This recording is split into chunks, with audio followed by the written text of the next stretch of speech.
À un moment donné de l'an 1500, les serviteurs du palais Sforza à Milan commencèrent à vomir avant même d'entrer dans la chambre de leur maîtresse. Ce n'était ni une faiblesse d'estomac, ni une superstition paysanne. C'était une réaction physique inévitable à l'odeur qui s'échappait de l'intérieur. Une senteur sucrée et pénétrante de chair en décomposition, mêlée à de coûteux parfums floraux qui ne parvenaient en tamasquer absolument rien. Derrière les lourds rideaux de velours cramoisi, Isabelle d'Aragon, duchesse de Milan, jadis considérée comme la plus belle femme de la Renaissance italienne, était en train de pourrir. Mais elle n'était pas morte. Elle respirait encore, elle pensait encore. Et elle sentait encore chaque centimètre de son visage se dissoudre de l'intérieur. Ce que les serviteurs ne pouvaient pas voir était pire que n'importe quel cauchemar. Là où autrefois se trouvait un nez parfait, il n'y avait plus désormais qu'un trou noir qui s'enfonçait vers le crâne. Ses lèvres avaient disparu, laissant les dents et les gencives exposées dans une grimace permanente de crâne. Et lorsqu'elle essayait de manger, la soupe ressortait par l'ouverture où autrefois se trouvait son palais, dégoulinant par le trou de son visage dans un spectacle grotesque qui l'obligeait à se nourrir caché derrière des paravents. Isabelle d'Aragon ne mourut ni par l'épée, ni par le poison.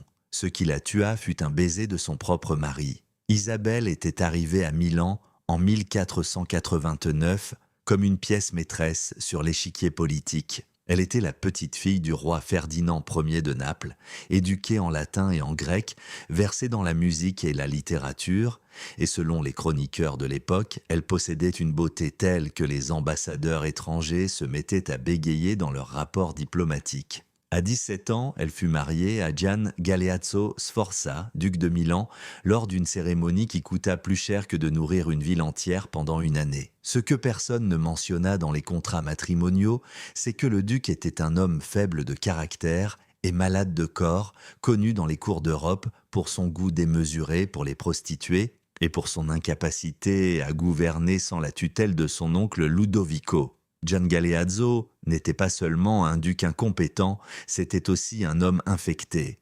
Dans la noblesse de la Renaissance, le sexe n'était pas une question de désir ni de plaisir. C'était un devoir contractuel, une obligation dynastique destinée à produire des héritiers qui garantiraient des alliances politiques. Isabelle n'avait aucun droit de décider quand, comment, ni à quelle fréquence son mari exerçait ses droits conjugaux. Et c'est précisément dans ce lit conjugal, entre des draps de soie importés d'Orient, sous le poids d'un homme qui visitait les bordels avec la même régularité qu'il allait à la messe, qu'Isabelle contracta sa condamnation à mort. La bactérie Treponema pallidum, responsable de la syphilis, entra dans son corps comme un envahisseur silencieux dans la nuit. Elle ne fit aucun bruit, elle n'annonça pas son arrivée. Elle commença simplement à se multiplier. Les premières semaines après l'infection furent de trompeusement calmes. Isabelle aurait pu remarquer un petit chancre, une ulcération indolore sur ses organes génitaux qui apparut puis disparut en l'espace de quelques semaines sans laisser de traces visibles. Au XVe siècle, cela n'alarmait personne. Les femmes de la noblesse ne discutaient pas de leur corps avec des médecins masculins, à moins d'être enceintes ou agonisantes. Ce petit chancre, que son corps sembla guérir tout seul, était en réalité le premier champ de bataille d'une guerre que son système immunitaire venait déjà de perdre. Pendant qu'Isabelle poursuivait sa vie de cour, assistant à des banquets et écoutant des sonnets dédiés à sa beauté, la bactérie Treponema pallidum voyageait dans son sang comme une armée conquérante, explorant un territoire ennemi. Elle s'installa dans ses ganglions lymphatiques, dans ses articulations, dans les membranes muqueuses de sa bouche et de son nez, et elle attendit. La seconde phase de la syphilis arriva quelques mois plus tard. Isabelle commença à développer des éruptions cutanées que les médecins interprétèrent comme de simples fièvres ou des réactions au changement de saison. Des taches rougeâtres apparurent sur les paumes de ses mains et sur la plante de ses pieds. Des zones où la peau est plus épaisse et où la bactérie rencontrait davantage de résistance. Elle eut des épisodes de fièvre, un léger mal de gorge et une fatigue persistante. Les médecins de la cour, formés dans la tradition galénique, des 4 humeurs, diagnostiquèrent un déséquilibre de la bile noire et prescrivirent des saignées. Ils lui retirèrent du sang. du sang dont son corps avait désespérément besoin pour combattre l'infection réelle. Les éruptions finirent par disparaître, et une fois encore tout le monde crut qu'elle était guérie. Isabelle elle-même dut ressentir un certain soulagement. Mais la bactérie n'était pas morte. Elle était entrée en hibernation, se cachant dans les tissus profonds de son corps, se préparant à l'assaut final. En 1494, Gian Galeazzo Sforza mourut officiellement de fièvre persistante à l'âge de 25 ans. À la cour, les rumeurs murmuraient qu'il avait été empoisonné par son oncle Ludovico, qui s'empara immédiatement du duché.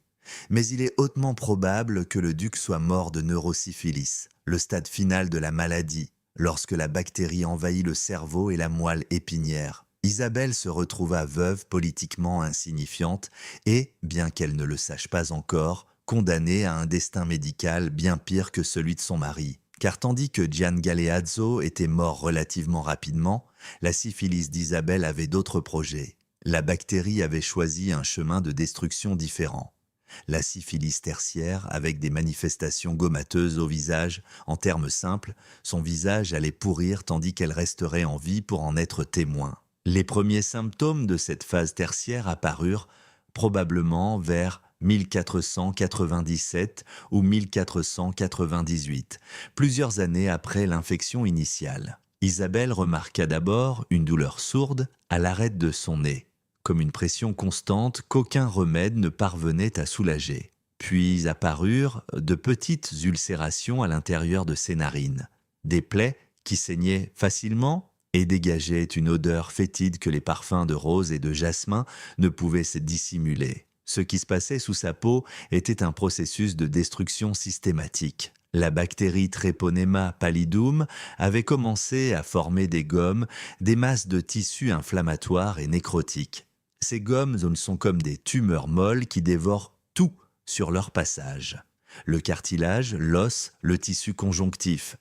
Sur le visage d'Isabelle, les gommes attaquèrent d'abord le septum nasal, la structure de cartilage qui sépare les deux fosses nasales et donne sa forme au nez. Le cartilage nasal est un tissu résistant, mais il n'est pas invincible. Lorsque les gommes syphilitiques l'envahissent, elles libèrent des enzymes qui dissolvent littéralement le collagène qui maintient la structure unie. C'est un processus lent et agonisant. Isabelle put sentir son nez commencer à se déformer, le pont nasal s'enfoncer peu à peu vers l'intérieur. Les médecins n'avaient aucune explication. Certains suggérèrent qu'il s'agissait de la lèpre, bien qu'Isabelle ne présentât aucun autre symptôme lépreux. D'autres parlaient de malédiction ou de châtiment divin. Ce qu'aucun d'eux ne comprenait, c'est que des bactéries microscopiques étaient en train de ronger son visage comme un acide invisible. Lorsque le septum nasal s'effondra finalement complètement, le nez d'Isabelle s'affaissa en une déformation caractéristique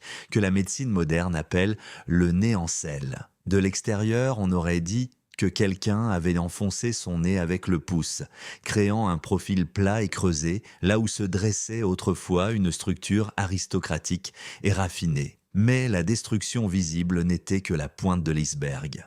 À l'intérieur de sa cavité nasale, l'effondrement du septum avait créé un trou direct vers les sinus. La muqueuse qui tapisse l'intérieur du nez commença à se nécroser, à mourir, et à se détacher en lambeaux sanguinolents qu'Isabelle recrachait ou qu'elle était contrainte d'extraire avec des linges. L'odeur qui émanait de ce tissu mort était insupportable. Les chroniqueurs de l'époque, dans leurs lettres privées, décrivaient cette puanteur comme semblable à celle d'un cadavre en décomposition. Ce n'était pas une exagération. Il y avait littéralement du tissu mort en train de pourrir à l'intérieur de sa tête tandis qu'elle respirait. Les infections secondaires étaient inévitables. Des bactéries opportunistes colonisaient le tissu nécrosé, produisant du pus et aggravant encore l'odeur nauséabonde. Isabelle dut passer des heures chaque jour à nettoyer son nez détruit, voyant les morceaux de sa propre chair sortir dans les linges, se sentant se transformer peu à peu en quelque chose de monstrueux. Mais le nez n'était que le commencement. Les gommes syphilitiques ne s'arrêtent pas en un seul endroit. Elles s'étendent, elles cherchent de nouveaux territoires à conquérir. Sur le visage d'Isabelle, la cible suivante fut le palais dur, le toit de la bouche. Cette structure osseuse sépare la cavité buccale de la cavité nasale. C'est ce qui permet de manger et de boire sans que la nourriture ne remonte par le nez. Lorsque les gommes syphilitiques attaquent le palais dur, elles perforent l'os. C'est un processus qui prend des mois, durant lesquels la victime ressent une douleur constante au plafond de la bouche, comme si quelqu'un poussait vers le haut avec un fer brûlant. Isabelle dut d'abord remarquer une petite fissure, une fente dans le palais, que sa langue pouvait explorer avec une horreur grandissante. Puis la fissure se transforma en trou, et ce trou grandit jusqu'à devenir une perforation complète qui reliait sa bouche à sa cavité nasale dévastée. Les conséquences de cette perforation étaient à la fois dévastatrices et humiliantes. Chaque fois qu'Isabelle essayait de boire, les liquides remontaient par l'ouverture de son palais et ressortaient par le vide où se trouvait autrefois son nez. Imaginez essayer de boire une soupe et la voir couler sur votre visage comme une fontaine brisée. Les aliments solides étaient tout aussi problématiques. Les particules de nourriture se coincèrent dans la perforation, pourrissant sur place et contribuant encore davantage à l'odeur constante. Isabelle dut apprendre à manger d'une manière complètement différente. Elle inclinait la tête à des angles étranges, mâchait d'un seul côté et avalait rapidement avant que la gravité ne trahisse chaque bouchée. Et tout cela, elle devait le faire en cachette. Car la vision d'une duchesse avec de la nourriture s'écoulant d'un trou dans son visage aurait été insupportable pour l'étiquette rigide de la cour renaissante. Les serviteurs installaient des paravents autour d'elle pendant les repas, créant une prison de tissu où Isabelle pouvait se nourrir comme une bête blessée, loin des regards curieux. Mais peut-être le plus grotesque de tout était ce qui arrivait à ses lèvres et au tissu mou de son visage. Les gommes hémosyphilitiques, certes, ne font aucune distinction entre cartilage, os ou muscles. Elles attaquent tout. Les lèvres d'Isabelle, jadis décrites par les poètes comme des pétales de rose, commencèrent à s'ulcérer. Des plaies ouvertes apparurent aux commissures de sa bouche, des fissures profondes qui saignaient et suppuraient sans cesse. La nécrose progressa, et le tissu de ses lèvres commença littéralement à se désagréger. Ce n'était pas un processus d'un jour à l'autre, c'était une agonie prolongée, au cours de laquelle, chaque matin, Isabelle se regardait dans son miroir d'argent vénitien et voyait un peu moins de son visage et un peu plus de son crâne émerger comme une révélation obscène. Lorsque ses lèvres disparurent, finalement presque entièrement, ses dents et ses gencives restèrent exposées de manière permanente. Isabelle portait désormais la grimace éternelle d'un squelette, un sourire de mort qu'elle ne pouvait cacher ni avec des voiles, ni avec ses mains. Son visage s'était transformé en un memento mori vivant, un rappel ambulant de la mortalité humaine. Les médecins de l'époque, bien sûr, ne comprenaient rien aux bactéries ni aux infections. Leur cadre conceptuel était totalement différent. Selon la médecine galénique qui dominait l'Europe, les maladies étaient causées par des déséquilibres des 4 humeurs, le sang, le flegme, la bile jaune et la bile noire. Une maladie qui détruisait le visage de cette manière devait forcément être le résultat d'un excès catastrophique de bile noire. L'humeur associée à la mélancolie, à la terre et à la putréfaction. Les traitements qu'ils prescrivirent étaient censés rétablir l'équilibre des humeurs. Mais en pratique, ce n'étaient que des formes élaborées de torture qui ne faisaient qu'accélérer la souffrance d'Isabelle. Le traitement le plus courant contre la syphilis à la Renaissance était le mercure. Les médecins croyaient que le mercure, étant un métal liquide et lourd, pouvait balayer les humeurs malignes hors du corps. On administrait à Isabelle des onguents au mercure qu'elle devait se frotter sur la peau. On la faisait inhaler des vapeurs de mercure en chauffant le métal dans des pièces fermées, la forçant à respirer ces fumées toxiques pendant des heures. Le mercure est un poison neurologique dévastateur aux doses thérapeutiques de la Renaissance, qui était massive selon les standards modernes. Le mercure provoquait une salivation excessive. Isabelle commença à baver en permanence, produisant jusqu'à 1 litre de salive par jour qu'elle ne pouvait plus contrôler. Cette salive, mêlée au sang de ses gencives exposées et au pus de ses ulcérations faciales, créait une sécrétion nauséabonde qui tachait ses robes. Ses mains se mirent à trembler de manière incontrôlable, un symptôme classique d'empoisonnement au mercure. Les dents saines qui lui restaient encore se desserrèrent et tombèrent. Car le mercure détruit les tissus des gencives et l'os alvéolaire qui maintient les dents en place. Ses cheveux, autrefois admirés pour leur éclat, commencèrent à tomber par mèches. Les médecins interprétaient ces symptômes comme des signes que le traitement fonctionnait, que les humeurs malignes étaient en train d'être expulsées. En réalité, ils empoisonnaient systématiquement une femme qui était déjà dévorée par la syphilis. Lorsque les onguents et les vapeurs de mercure ne montrèrent aucune amélioration, les médecins eurent recours à des méthodes plus drastiques. Ils tentèrent de cautériser les ulcérations d'Isabelle avec des fers brûlants. Imaginez le procédé. Un serviteur chauffe une barre de métal dans les braises jusqu'à ce qu'elle devienne rouge incandescente. Puis le médecin la presse contre les plaies ouvertes de votre visage.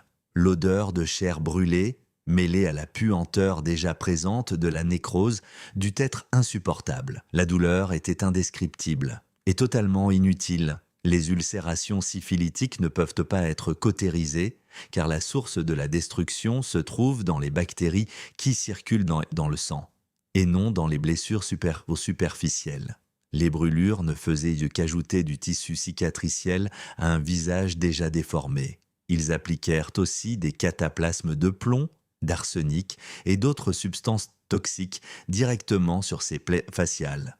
Chacun de ces traitements causait encore plus de dégâts. Le plomb était absorbé à travers la peau détruite et provoquait un empoisonnement supplémentaire. L'arsenic brûlait le peu de tissu sain qui restait. Isabelle était torturée au nom de la médecine.